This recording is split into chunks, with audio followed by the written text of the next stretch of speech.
அந்த ஊரின் கடைசி தெருவில் இருந்த அந்த வீடு எப்போதும் அமைதியாகவே இருந்தது. காலை சூரியன் எழுந்தாலும் அங்கே சிரிப்பு விழிக்காது. மாலை மங்கினாலும் விளக்கு ஏறுவதில் அவசரம் இருக்காது. ஏனென்றால் அந்த வீட்டில் வாழ்ந்த அம்மாவுக்கான நேரம் அவள் மகன் போன நாளிலேயே நின்றுவிட்டது.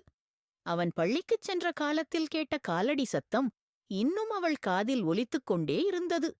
அவன் கல்லூரிக்குப் போய் அம்மா சீக்கிரம் வரேன் என்று சொன்ன வார்த்தை அவளின் வாழ்க்கையின் கடைசி உறுதிமொழியாக மாறியது.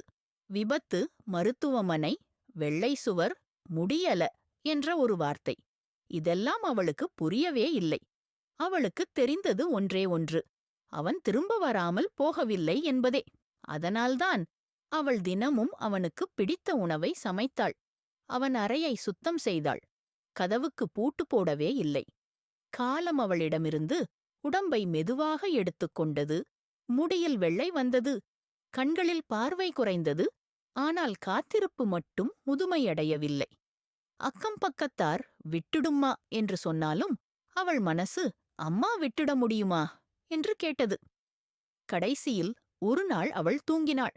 எந்த கனவும் இல்லாமல், எந்த எதிர்பார்ப்பும் இல்லாமல். ஆனால் கையில் அவன் பழைய புகைப்படத்துடன் சிரித்துக்கொண்ட முகத்தை மார்போடு அணைத்தபடி.